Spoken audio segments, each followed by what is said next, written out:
Welcome to this post-TV podcast. I'm Marc Loftus, and I'm going to start by introducing our guests. First, we have Alex Timbs, who's the head of business development and alliances for media and entertainment at Dell Technologies. And Alex is also a past guest of the post-TV podcast. Welcome back, Alex. Thanks, Mark. It's wonderful to be back on with you. Great to have you. And Alex introduced me to Paul Butterworth, who is also one of our guests. Paul is an independent visual effects supervisor and art director who's worked with directors that include Ridley Scott and George Miller. Some of his credits include contribution to Marvel films such as Captain America Civil War, Guardians of the Galaxy Volume 2, Avengers Age of Ultron. He's also worked on Furiosa, a Mad Max Saga, The Hunger Games, Catching Fire, and more recently, 3,000 Years of Longing, and one of my favorites, Prometheus. Paul, thank you for joining us as well. It's nice to be here, Mark. Thank you. Great to have you. So I found out recently that you guys know each other back, and I know you're with Dell now, but Alex, you were on the studio side years ago, and I guess Paul being on the studio side and independent, you guys go back quite a bit. Can you tell me a little bit about how you guys initially connected? Yeah, I met Paul, I think, through Fuel VFX, a studio which he was running with a partner of his. I'm not sure what year it was, and Paul may be able to fill me in. And then had the privilege of working. Sorry, Paul, go on. No, I think it was, 2013, 14? It would be just after Prometheus, actually, funny enough. Yeah, that's around the time I was thinking. That's when I first met Paul and had the privilege of working with him later at Animal Logic when he joined the team there, now Netflix Animation. And there are a number of tentpole VFX films that I had the privilege of working with Paul on there. And we've been friends ever since. That's why I have the privilege of maintaining him as a friend, and certainly he is a visionary. I think he's an early adopter of technology. He sees the value in that. And so he's very well aligned to my current role at Dell Technologies. And so the partnership and friendship continues. Very good. Paul, I look forward to hearing about your career.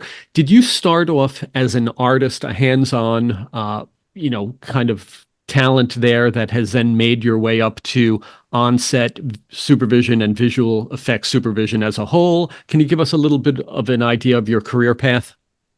Yeah, look, I came out of art school in London, and I was kind of part of that first wave of graphic artists that sort of had access to technology. I think at the time Apple had put in their first kind of little Mac computers within all these sort of art studios in London. So by the time we came out, we were all demanding that we play on these Apple Macs to make graphic artwork for desktop publishing and multimedia. So that was my kind of first intro into using technology and partnering that with this sort of artistic world of making magazines for Ray Gun or poster work and artwork and stuff. And it was a real boom time. You had, not only did you have Macs, you had these SGI personal irises for doing bits of 3D work. And at the time as well, I was lucky enough to get onto sort of Quantel paint box, of which there was a few of them in London at the time, with these very advanced, very expensive compositing systems called Harry that eventually became Henry at the time. So it was like a fun, crazy time of mixing of, computer technology and art together. And I just happened to be lucky enough to be in that mix of things where, you could make commercial artwork in a fast and a nimble way. You didn't have to rely on lots of different people to actually do the artwork for you, which is, if I'd come out 3 or 4 years earlier, I would have relied on doing layouts and then give it to someone, a technician, to actually make the artwork. So I was part of that first wave of artists that could actually interact with technology in some way and actually create their own art through a laser printer or put it on TV somehow through some digital means, So it was a very exciting time. What type of work were you doing then, and how do you get into feature film visual effects? Did you start doing commercial work and then transition, or did you get into features earlier than that? No, look, features was definitely, probably from sort of the mid 90s onwards. When I came out, it was very much commercial arena. You know, the technology was unbelievably expensive, and at the time, you know, Formula One racing in graphic design was all to do with the commercial area. So you had these very expensive suites like Edit One and Harry, where you could actually bring together a commercial. You could and load it. You know, you could do little visual effects within those kind of systems. At the time, you know, you'd have this like £2 or £3 million system that would hold probably like 300, 400 PAL frames in memory, you know, and you'd you know, basically do, you know, polishing work. Really, you would shoot something beautifully on Super 35 film that would be scanned somehow through a film scanner. You'd load that up into your compositing suite, and then, you know, do crazy compositing. You know, it was the first times where you could actually layer video on top of each other and interact with it, whether you're doing like an animated logo or making like a compositing, you know, someone into a scene with a bit of a green screen. Yeah, it was a fun time, but only commercials could afford that, you know. Yeah, well, you talk about some of those systems back then, the Quantel systems, and like you said, they were $1 million systems. They weren't, you know, your little MacBook now where everybody had access to them. So for the fact that you were sitting behind one of them, you were kind of like at the top of the pyramid there as far as artistic and trust. Well, you know, look, it didn't start that way. Like, I was very much the amoeba, you know, like I begged to get onto one of these systems because at the time, like, Russia's had one of these systems they had. So to get onto one of those systems, you just didn't go in on the day shift. You went in on the ghost shift. So you'd beg, borrow, and steal for some access time to be there at between like 12 and 4 in the morning. And you could sort of sit there being like a junior artist, you know, like preparing, you know, files or rotoscoping, you know, making mats, that sort of stuff to get into one of these places. And then eventually, as you started to build a bit of a client base, you slowly worked your way onto the day shift. That's kind of how it worked, you know. So you know, when you're a student, you'd be there late at night rotoing, and then go and do your uni day, you know, and then at night time you'd be back on the night shift painting or rotoscoping something, you know, preparing mats for one of the day technicians. But eventually you started to build friends and relationships, and then they go, okay, you're obviously valuable, let's sit you next to an actual client, you know, and then work your way into being like a, you know, a senior composer. So I wasn't really a sort of a senior artist until I'd made it to Australia, and then I was working for a very small company called Zap, and then eventually I started my first term at Animal Logic, you know, in the early 90s, where, you know, they had a paint box there, and then they had a Harry, and then essentially we would, you know, between the two main artists and myself, who was more like creatively biased, we used to smash out lots of commercials at the time, which is the real bread and butter of the company. Like that's, you know, most of the finance of the company was running through these couple of suites, these Harry suites that became Henry suites. And it was a boom time, you know. Yeah, I came through like that golden era of digital technology in the commercial arena space, you know. And then how do you get into feature film visual effects from there? Obviously, you don't go from doing a commercial to a Marvel film. There's got to be some kind of pathway, starting smaller but getting up to it. And the amount of resources that go behind it, there's massive teams that do those type of films, whereas commercials might be considerably smaller and different time frames, though. So what was the transition into the feature work? How did that happen? Yeah, look, that happened around probably, you know, 96, 97, you started to see Flame came on the market. So Flame was Flame 1, you know, really sort of hit the zeitgeist when they did this little compositing scene in Speed, you know, where the bridge was taken out and there was a painted scene, and they put some, I think they even put some birds flying past that sort of gap in there. And everyone saw that and went, wow, you can use this digital technology in the film arena. Like, you know, up until that point, digital technology was really in its infancy and only being used in a very small couple of houses like ILM and stuff like that, that they could afford to do some digital effects and then print them out on a film printer. But for the majority of the market, that wasn't really available, and certainly not really available to us in Australia. So around that time, when I was at Animals, they were just starting to consider, how can we do more of this digital film stuff, short of just doing a film title, that sort of stuff. And at the time, I was wanting to go out and escape and do my own kind of VFX supervising as a commercial artist in a way. I didn't even have a title. You weren't really called a VFX supervisor until years later. I was just the guy that you hired on to a job to try and do some problem solving. So I was a commercial kind of go-to guy for solving the problems on commercial sets for a while. And then it wasn't until like 98 when a television series called Farscape was starting up in Australia. And this was like a venture between Jim Henson's company and Channel 9 down here and the Sci-Fi Channel. So what this was is this TV show that wanted to do VFX, in a more adventurous thing, like a Buck Rogers kind of idea. But they had, they wanted to have a kind of an elaborate way of using puppets and beautiful set design and bringing in some of the VFX they'd used in a commercial sense into that space.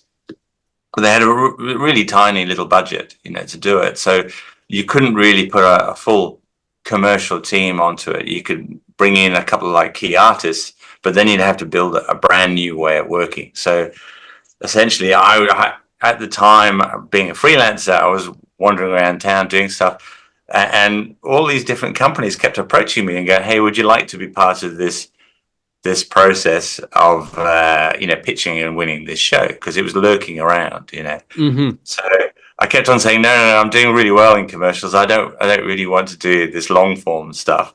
But then after a while, after about 4 months of being pestered, I said, "Oh, okay. All right, give the script." And I read the first script, the pilot, and I went, "Okay, well, this sounds fun." And then they told me the budget. I went, "Okay, I don't know how we're going to do this." So essentially, okay, well, we're going to have to build something from scratch. We're going to have to find a team, train a team, and find a whole bunch of talent, So essentially we had like a flame that we put there, and then we decided, okay, well, we can't really have 10 flames for the show. We're going to have to build some form of workstation setup. And at the time, the early production suite from Adobe was around. So you had After Effects that I'd been experimenting with a little bit, and Photoshop.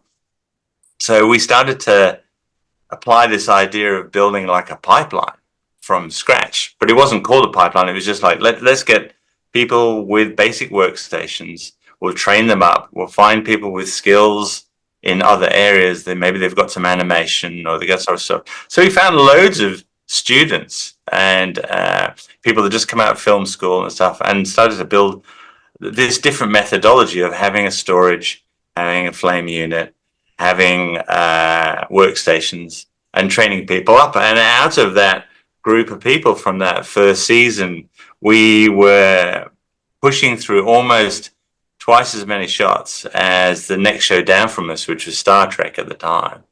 So we had Paramount people flew out to see what we were doing, going, "What is this kind of new setup that you're working?" Because at the time they were just working on, I think, Henry's for doing the VFX work at the time, which is a very expensive proposition. And Peter Jackson came over with Mark Stetson at the time, because they had this little film called, Lord of the Rings that they were building, and they wanted to see how we were doing stuff, So we had in this little back room area this process of artists working together as a group.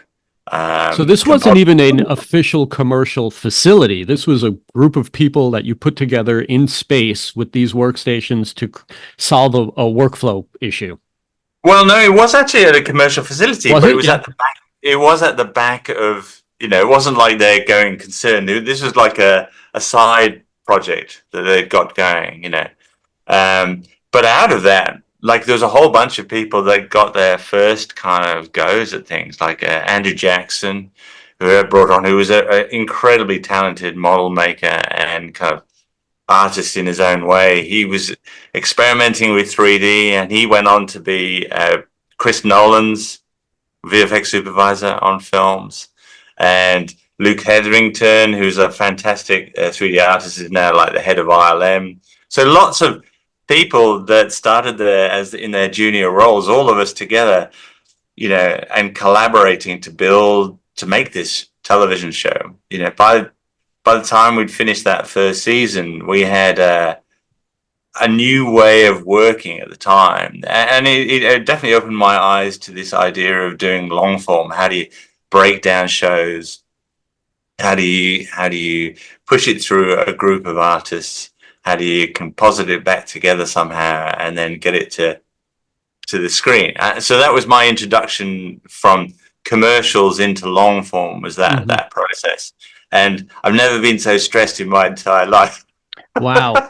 Wow. And I was going to ask you about, okay, you look at a career that spans, 25 or more years and how technology has evolved and where we're at now. And we're looking at, real time with game engine technology, Unreal Engine. What are your thoughts on the evolution and where we are right now with that? And we can talk about AI even after that.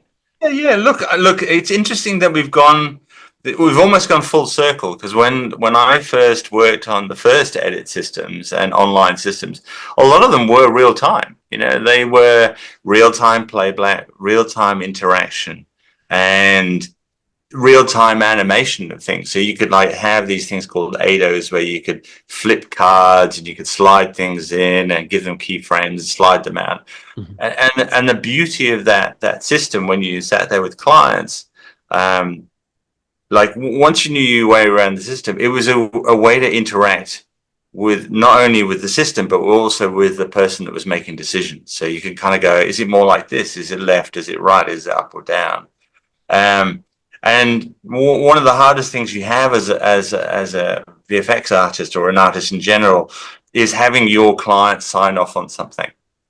So the more you can kind of have someone interact with you in a live manner, so they feel confident about the decisions they're making, the more likely you'll get a yes rather than a no. And that we went on this journey, making much more sort of elaborate VFX over time, which have required rendering and large teams of people to make this stuff. And we've kind of circled back to this idea of trying to do things in a more real-time manner, which I totally believe in. I think this is the future of how we need to make films, that this and television and media just generally. We need to be able to interact with it in a live manner. So we feel confident about what we're doing as an art piece, and then it's finished and done. So as opposed to in the past where you would look at initial renderings and you would make notes and it would go back and have to be re-rendered and you hope they got it right, and eventually you start to run out of time. So yeah, well, you're absolutely right. I mean, that's one of the problems you have. And it's incredibly. I see it. It's incredibly frustrating for the key creatives on a film, because they'll give a brief and you hope that you've described the concept that you have in your head clearly enough, and then I've been able to translate it somehow into a series of tasks that will get handled by a team. But that circle back to the key creative on the show, the director or the writer or the producer, it can be weeks, if not months, to do that process. And as you say, you only get so many bites at doing that until you have to deliver the film, and it gets more stressful towards the deadline, like the decisions get worse, the panic gets worse. Yeah. You go, okay, just give me something, But so for me, I'm always looking for opportunities, with technology and software and people, to try and fail as many times as I possibly can to come up with an idea, to come up with a solution that's a little bit unique, it's different, that answers the brief, that gives opportunity and some options. Really, you're always trying to look for options. There's nothing worse than giving just one idea. You sort of always want to have two or three, around a challenge, And you look back at your initial visual effects days where, like you said, they would scan film, you would do the work on it, it would get like output, I guess, through a film recorder and stuff. And nowadays, it's so much different because you're dealing with digital cameras, you're dealing with whether it's motion capture or camera tracking, and all of these different acquisition formats, as well as the visual effects once the acquisition is done. How are you managing the data that is coming in? Because that's something that maybe you weren't concerned with earlier in your career because you were capturing on film and things have changed and there's that much more data that you're now confronted with. Yeah, look, that's a great question, and look, it's a massive problem, on set, and it's definitely the last 4 or 5 projects. It's almost logarithmically scaled, because not, like that down the back end, you want to make sure that the VFX teams have as much information as they possibly can, but it needs to be kind of collected and managed in a meaningful manner, in a way, like, because everything, like, there's encoders on camera lenses to the tilt and roll of a camera, so you can find out where that camera was in space, what it was roll, what was focusing, what was it, and that's all can be captured live. And if you're on a virtual production stage, then you need to know where that point in space was, so you can kind of align it back to what was on the screen, plus you might want to be able to know something in depth so you can put characters or creatures there. So, and one of the big problems, and Alex and I have chatted about this a lot, is this idea of, when you're on a production set, like, everyone that comes into this kind of ecosystem to make a film have got their own ways of managing information and designing it and organizing it, and it's kind of this disparate group of people that come together and have terrible habits most of the time. So they're all throwing in data in different forms and languages and stuff, and then they just throw it all in folders and then hand it to you somehow, and then you hope that you can turn this into something that you can hand on to the VFX teams that are much more sort of organized and diligent and know how to manage things in a certain way. But then each of these companies have got different ways of working as well, which makes it a nightmare as well. So it's definitely something that Alex and I have been discussing, is there a way of building like kind of a technology that you can, first day of production, in pre-production, you turn up with a, like, for want of a better word, a pipeline in a box that people can plug into, and all that data gets kind of captured and in a meaningful way against time code, against data, and then we can kind of track that through in a certain way that when it comes to editing the film and grading it and then pushing out all this stuff to vendors, that for every frame of that film, all that data is injected into every frame, and then you can access it and go, oh, okay, the focus was this point and that position in space and that color, temperature and stuff. So, and every job is different, so. Yeah, Alex, you and I have talked about this in the past, how these films can generate like literally 1 million or more assets. You're dealing with a workforce that could be spread throughout the globe. And then obviously there's security issues about who's allowed to have what and where, and access issues and stuff like that, and privacy, of course. You want to talk about any of that from maybe the Dell perspective? Yeah, sure. Look, I think the best place to start is that, the rate of creation at the moment is, potentially not sustainable if it doesn't change. It is exponential. IDC, I think, is still calling an annual compound rate of 23% in terms of growth. It's huge. And M&E's certainly not immune to that. Actually, M&E's generally out front in creating data, that's for sure, just by virtue of the size of the assets that we create. And just in my career, like if you look back at the start of my career in early 2000s, one of the first films I worked on, the final images and the dependencies for those images was roughly 64 terabytes on disk.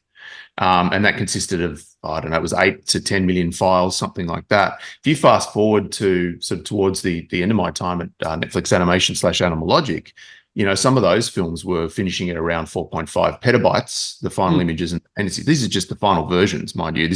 There's many times more data that was created throughout the duration of the show. But it was around 4.5 petabytes and just under 500 million files that made that up. And some of those Animal Logic features were like one of the Lego movies and stuff, just to give people perspective. The one I'm talking about was Peter Rabbit, but to be specific. But yeah, the Lego films were a bit smaller than that, but lots of very small files for Lego because you were breaking down those bricks into individual elements, even down to the studs and the logos on the studs. So there's this huge exponential growth. I was speaking to a CIO friend of mine at one of the world's largest VFX facilities not long ago, and a major tentpole film they did in 2022 was 25 petabytes. One film, 25 petabytes, the final assets and dependencies on disk, and consisted of billions of files. Wow. Billions of files. So you can see this sort of journey, and I think we're really, as a global scale, we're looking at a journey to trillions of files. And we have partners at Dell that are literally have customers outside of M&E that are already planning on managing trillions of files. This is a very, very difficult challenge. And so in M&E, I think Paul already covered that you have very few levers to pull on here. You've got the creative, you've got the budget, and you've got the time. You don't generally get more time. You've got a fixed, delivery date. Your budget is quite hard to stretch any further unless there's major changes. You can put a change order through. Creative, you've got a bit of play with, but generally the director and art director have a pretty good vision about what they want. So your only lever that remains is automation and taking a different approach to sort of managing data and adding a lot of automation and adding new technologies like AI, which we'll cover in more detail soon, no doubt, and real time for that matter. So you can iterate and ideate much, much quicker to get to an outcome. And so I usually call it sort of moving beyond the file system to a sort of metadata driven world. Is where we really need to move. And that's what a lot of companies are sort of asking for help with of us in this current day and age, moving from that sort of those linear approaches to non-linear approaches and capturing metadata at every single stage to be able to drive automation. You mentioned a little bit about AI right there, Alex. And Paul, what are your thoughts on AI? I know that it's controversial in the sense you have the questions of is it going to replace the workforce, but also the ethics of it. Is it being trained on content that is maybe not your content to create content that will later be yours? Where do you see AI right now? Could it be for storyboarding so that you have a good idea of what you're going to be creating, but not necessarily used in a production? Or do you see it making its way into productions through, an ethically correct way of doing it? Oh, look, I think you touched, right on the hot topic, really, which is, look, I think it's amazing technology, and definitely the last 3 or 4 projects I've worked on, we're using it quite extensively at the moment, or looking at it and exploring it.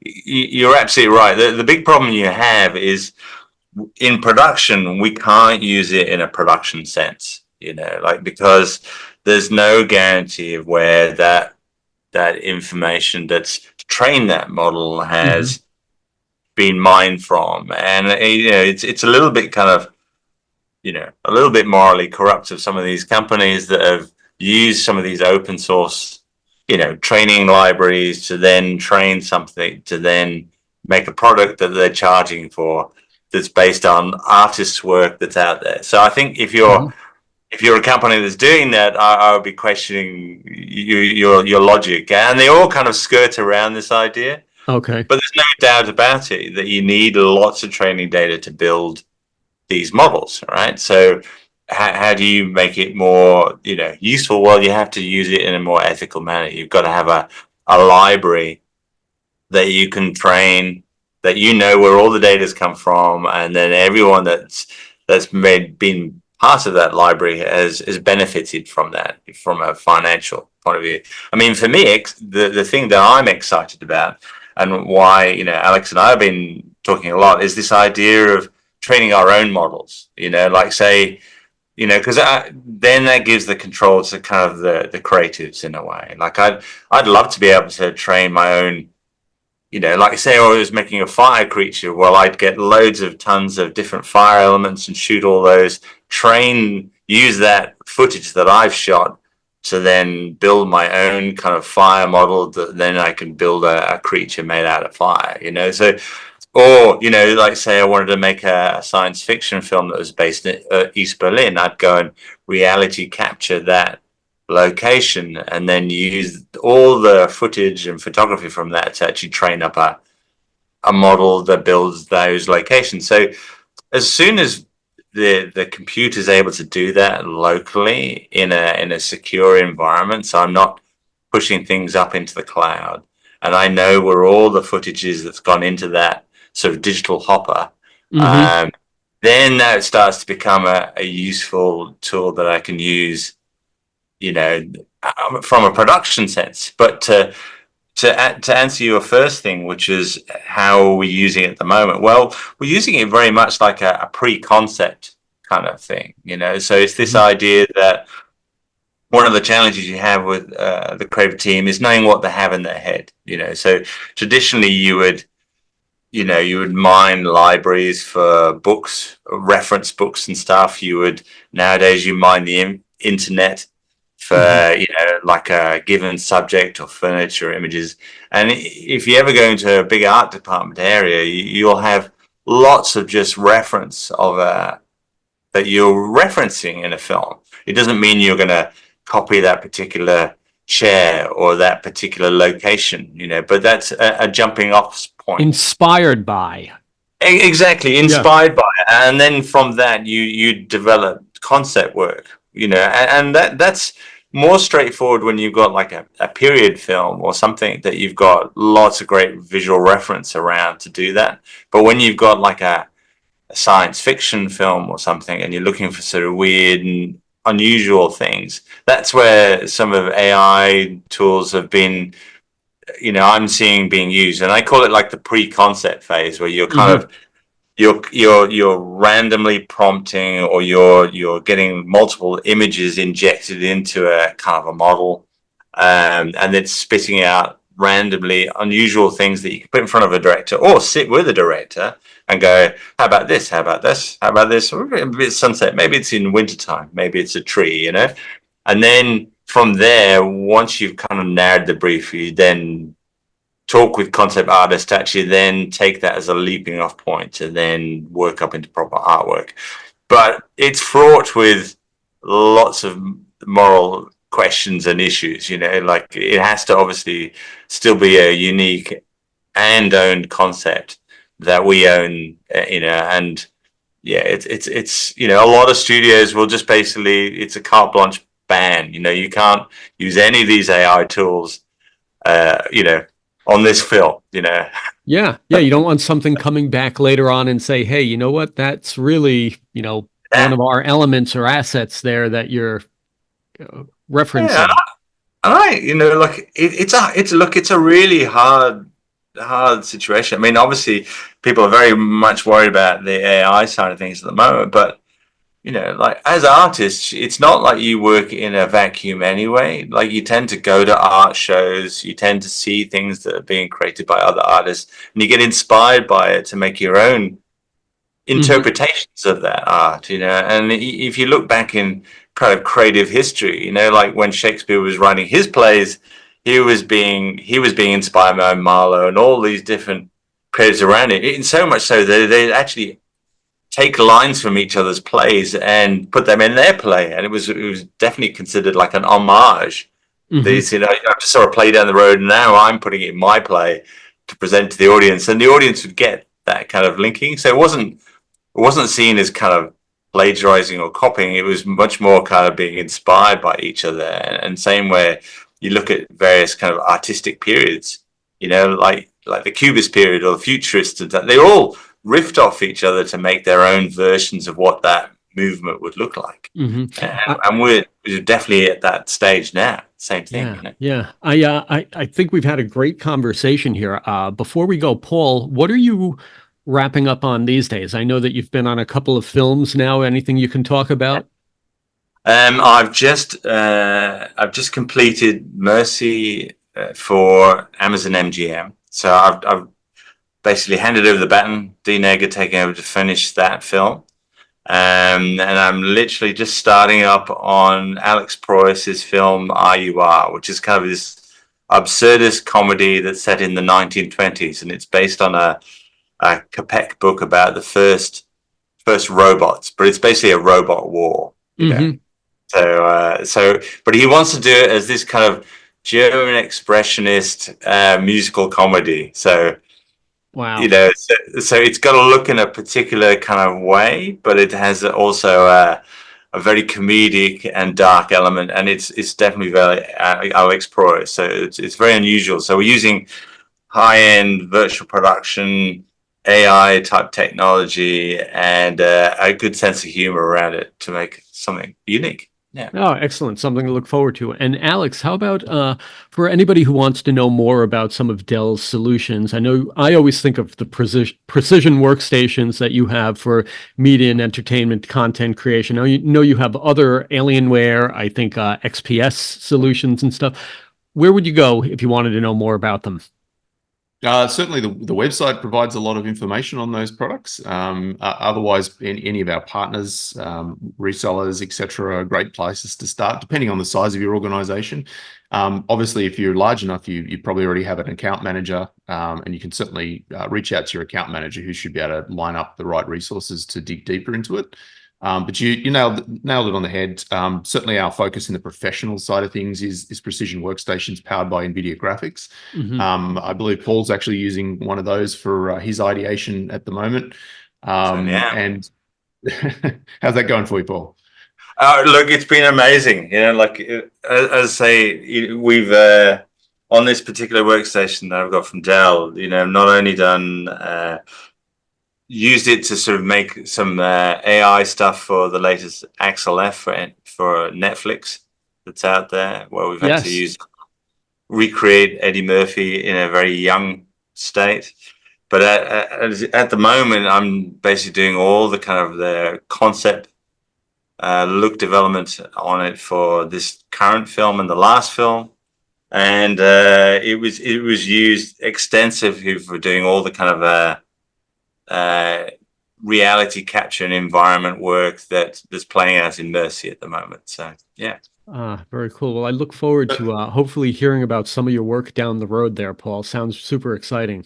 I will add that Paul's a one-man pipeline, and he's using the power of precision workstations. But what we're seeing a big shift in is the need for very fast storage to fill and flush that VRAM on those much bigger GPUs. So we've reached this point where GPUs are getting increasingly large VRAMs.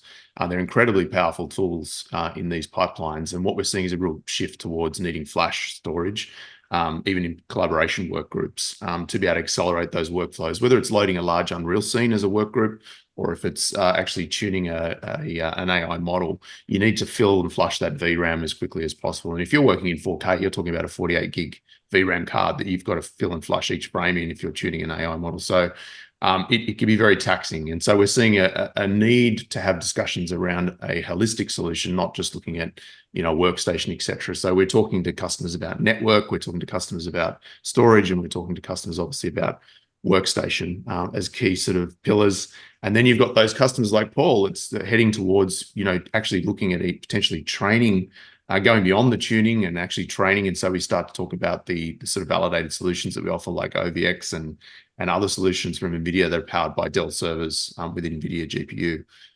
So, we're always very happy and eager to have those conversations with customers. So feel free to reach out. Excellent. All right. Well, gentlemen, thank you again, both of you, for your time, for your insight. Appreciate it. And again, hopefully we can talk down the road about some of the work and some of the releases that Dell has coming out. Thanks so much for your time, Mark, and for hosting us. Absolutely. Thanks again.